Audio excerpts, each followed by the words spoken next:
বুলি আসলে কথা এবং কথার সাথে বুলির অনেক মিল আছে। আপনি দেখছেন বিনি পয়সায় বিনোদন। জুনি দেখে বুলি গাছেদের সাথে কথা বলছে। জুনি তখন বলে যে বলো না তুমি আমার দিদি। তখন বুলি বলে আমি দিদি না হলেও তোর দিদির মতন, তুই আমার সাথে গল্প করতে পারিস, কথাও বলতে পারিস। তারপরেই বুলি বলে কিন্তু কেউ যদি লুকিয়ে কাউর কথা শোনে আমি ভীষণ বুঝতে পারি। বলেই চিত্রাগুহ তাদের কাছে ধরা পড়ে যায় যে সে লুকিয়ে লুকিয়ে কথা শুনছিল।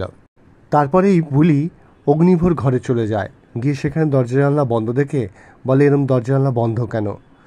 হঠাৎই সেখানে ঢুকে পড়ে অগ্নিভ এবং অগ্নিভ বুলিকে দেখে চিৎকার চেঁচামেচি জুড়ে দেয় যে ও এখানে কি করছে। সেই চিৎকার চেঁচামেচি শুনে সবাই যখন এগিয়ে যেতে থাকে সেই সময় দাদান সবাইকে বাধা দেয় এবং বলে যে কাউর যাওয়ার দরকার নেই। এই মেয়েটি আসাতেই অগ্নি নিজের ঘরেও ঢুকছে এবং ঠিকঠাক কথা বলছে, ফলে ওদেরকে বাধা দেওয়ার দরকার নেই। এই মেয়েটি এখানেই থাকুক, সে কথা হোক আর বুলি। তবে বুলি কি আসলে কথা? কি মনে হয় আপনাদের? এই জানবার জন্য দেখতে থাকুন বিনি পয়সায় বিনোদন।